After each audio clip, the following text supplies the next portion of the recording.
Hello everyone, about 2 years ago I made a video on this very day telling you how to build a splegg or a spleef arena in Fortnite. A lot of stuff has changed in the creative since then, so we're going to hop back in and rebuild the entire thing, go through all the settings and what's new, what can be changed, what can be added, what can be removed from my last video. So I'm just going to remove this little hut here because it gets in the way. We're going to be using the original map that I built it on, which is this map here. Just for nostalgia's sake, really. So, if we head into the creative tab, we can start building. In the gallery section, you want to search for the indestructible prop gallery. And we're going to grab this little wall here. Next, we're going to measure out 10 by 10 by 10, or however big you want your elite arena to be. Just make sure it is an even number. So we're going to build 1, 2, 3, 4, 5, 6, 7, 8, 9, 10. That should be 10. That might be a little bit more. 1, 2, 3, 4, 5, 6, 7, 8, 9, 10. Perfect. We're also going to fill this area in as well. Now, since our last video, we can actually multi-select now. So if we hold R, we can select all these tiles and then copy them and build them up just like so. That should be 10 higher. 2, 4, 6, 8, and 10. Nice. These two bottom rows are different, so I'm just going to quickly fix that, otherwise that's going to annoy the heck out of me.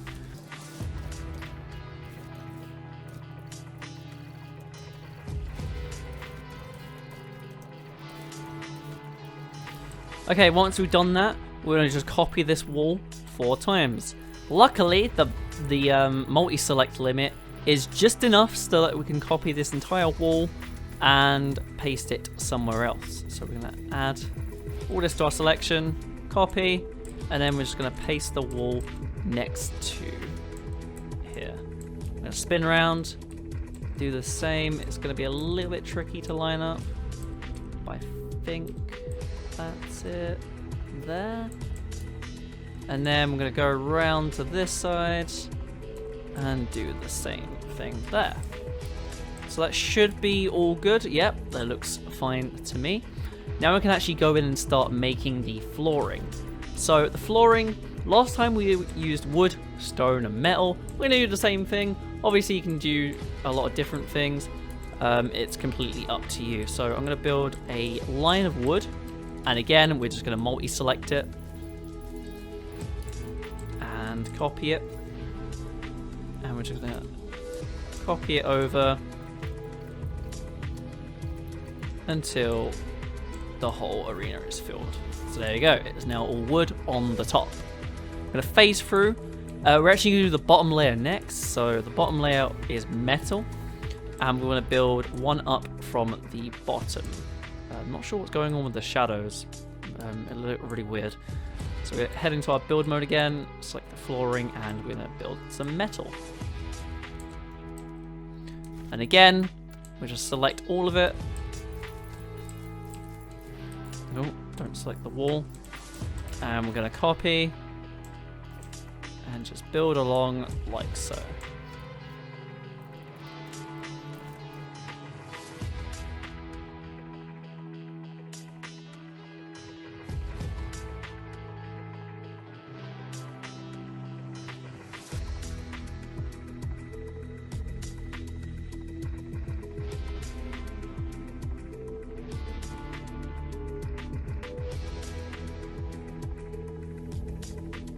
And there we go. I'm just going to fill the rest in because multi-select isn't being too nice to me today.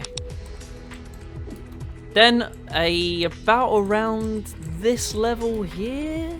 Yeah, we'll go with this level here. We're going to fill the rest in with brick. And brick looks good anyway. You orient it. So I'm just going to literally just turn phase off and just start building around. I'm not going to even bother to multi-select the brick and copy and paste. It just looks all neat because it's literally just a circle and it doesn't matter. As you can see, look, you can barely tell the difference, and it looks cool with the little unique variations in the platforms. So there you go. That is the wood, the brick and the metal all done. Probably thinking players can just jump out. Oh god. players can just jump out. Well, they can't, but they can see outside. What do we do about that? Well, let's put a roof on this entire thing. So what you want to do is you want to get this hover platform, and you want to count to the corners and place it just offset right here. Then what we're going to do, we're going to place down a barrier. This barrier isn't going to block us from getting out, but it's in fact going to add a little aesthetic touch. Now, the barrier will go out from the center, so if you do 10, it will go 10 in that direction, 10 in that direction, 10 in that direction, 10 in that direction, which obviously won't cover our entire arena, so we do need to set it to quite a high number. In my testing, I found that 30 is good enough, and we're going to make it so it's pure black. So when people look up from here, all they can see is pure black, and they won't be able to see anything else. Yes, they jump a little bit, they might see through, but we can just increase the height if necessary. So yeah, that is our roof done. You can also set it to a different color. So for example, if we go over here and select, I don't know, Nebula or Starfield, we'll do Fred Plate, because why not? So as you can see, it sort of matches with this little thing we got going on here with the borders. So you can do whatever you want. I'm just going to choose this. Next, we're going to go all the way down, and we're actually going to set up kill conditions. Now, last time what we did, we just lined this place with a load of spike traps. However, that wasn't really efficient. Now we have more efficient ways to do things. So what we're going to do is we're going to grab a damage zone.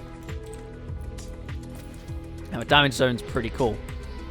We're going to count 5, or count to the middle, basically, just in case your thing isn't 5. So 1, 2, 3, 4, 5. And I'm actually going to grab a quick floor from any of the prefabs. Really doesn't matter. Okay, we'll grab this. 1, 2, 3, 4, and 5. So that should be the middle there. I'm just going to delete the rest because I don't need them. We're going to go turn on phase, go down, and then place a hover platform below this. I can't seem to place a platform below for some reason. Probably because this is a little bit big, so I'm just going to get rid of that. There we go. Place the hover platform below. That should still be in the center, I'm pretty sure. If not, then that's fine. It doesn't have to be perfect, but it's good to, you know, at least be accurate.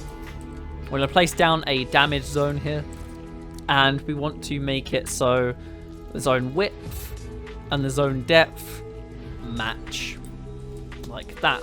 So this should match your entire arena. Mine is 1 off, as you can see, so I did actually not build it in the middle. That is fine. We can just increase the area, so we'll just do 11, or we'll do 12 just in case. Yep, that looks good to me. And then from there, you just want to do it 1 up, like that, so it covers this little section here. And that is your damage zone. You want to set the damage type to elimination, damage tick rate to as least as possible, that shouldn't matter. And that should be it for the damage zone. So when they fall through, they'll get instantly eliminated. Next, we'll do the spawns. So we'll have spawns in each corner, and nothing's changed here. You can just pop down a spawn pad. Now, one thing to look out for is this little notch on the side here that I'm looking at. Basically, whatever way that is facing is where they'll spawn. So, for example, the notch is facing this way, so I'm going to spawn facing this way. I'm just going to quickly remove this and place it in all 4 of the corners, lining them up how I want them. So, I'll have 1 there, 1 there, 1 here, and 1 here. And for each of these, we're going to set to users island start, no, visible during games, no, and enable during phase, gameplay only. I'm just going to go around doing the same for all of these. There we go. So these should be the spawn points for our game. Next up, we're going to go a little bit over here, and we're just going to build a little quick house. This is going to house our players for when they just, you know, load into the game, but not into the arena just yet. So we're going to grab a house. We'll do this house here. We'll grab some of these blue walls, and we'll grab this little blue flooring here. Why not? So we're going to build a quick little house. It really doesn't have to be neat or fancy. Just build it out just so players have a place to hang during the start of the game. And there we go. As you can see, we've done our little flooring. Looks kind of nice, tessellated like this. We're going to go up another layer on the walls. It's going to look slightly weird, but again, really doesn't have to be neat because the players are only going to be here during the pre-game. And we're going to add a little roof onto this as well. We're adding upstairs, sort of decorate it just a little bit, make it look all fancy. We'll grab this roof here, and we're just going to add that to our little house. Oh, don't lose that.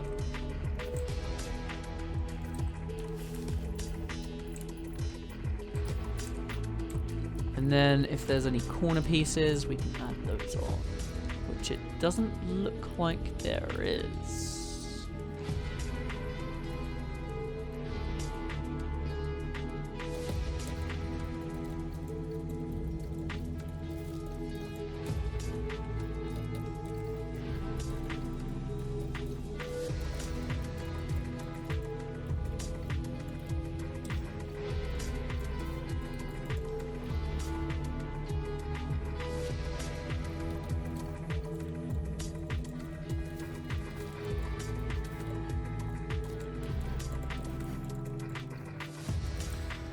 Okay, so as you can see, it's not the greatest house in the world, but it will do for what we need it to do. I'm just going to put this down just so you don't have to see the ugly botched roof. And there we go. Welcome to our little house, which we're going to enclose our players in when they start. We're going to grab the spawn pads again. We're going to place them in the corners. One here, one here, one here, and one in this corner here. And the settings for these, we need to enable them during pre-game only, and then visible during games off. Pre-game only, visible during games. And this should have set up the spawns correctly. So there we go. There we go. Let's work on a little bit of decoration. So we have this. When they fall through, they're just going to see grass, and we don't want that. What we can do, we can add some lava there. So in the galleries, the lava tiles gallery, just grab this little piece of lava here. Now, the thing about this lava is that it's very finicky, so don't worry about it. I recommend putting grid snap to 1. Actually, maybe 2 would be better. There we go. And we're just going to go around. Oh, just going to go around filling this lava out. So we're going to do 1 row, and then we'll multi-select and copy it over. Now, these lava tiles, you can customize them so they act like lava in game. However, we don't really need to do that, as the damage zone will take care of damaging. Also, the lava tiles can be used to bounce back up into the arena, and we don't want that, so we'll just leave them off.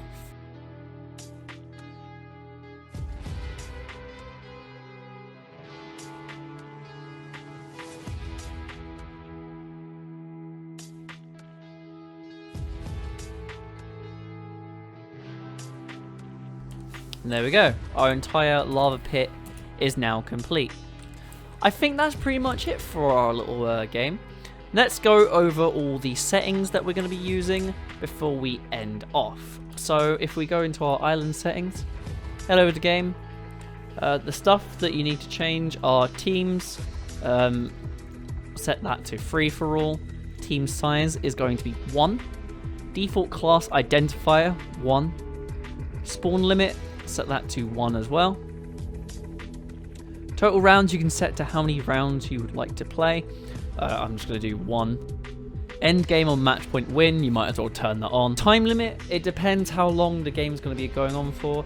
However, I suspect no game's going to last longer than 10 minutes. Last standing end game, set that to on. Spawn location, we can set this to spawn pads. Allow out of bounds, we're going to disable that. Infinite ammo, we're going to turn on. And we're going to disable the collection of building resources. We're going to disable building, as well as building can destroy environment. Down but not out, we're going to disable. PvP pickaxe damage disabled. Eliminated players' items will delete. And we're going to allow item drop and allow item pickup, set those both to no. Spawn immunity time, you can set this to whatever you want, however, it really doesn't matter. Fall damage we're going to set to off as well as jump fatigue and glider redeploy. This should be all the settings that you need to change. However, if you do want to do so, you can change the maximum equipment slots, so just to simplify things. And this should be all the settings that you need to change. If you want to pause the video, you can copy my specific settings, as I have changed ones which are important, but I always enable anyway. So I'm just going to scroll through. Feel free to pause the video if you want to copy my setting. On the UI screen, the only option I've changed is timer direction to count up, but otherwise you can customize this with whatever you want. Now let's start designing a class. So if we go to Creative, Devices, type in class, we can grab a class selector, and we'll put this down on this roof, why not? All you need to do here is just assign the class identifier to 1, we'll call it a spleef. And then all we're going to do is drop a hand cannon on it.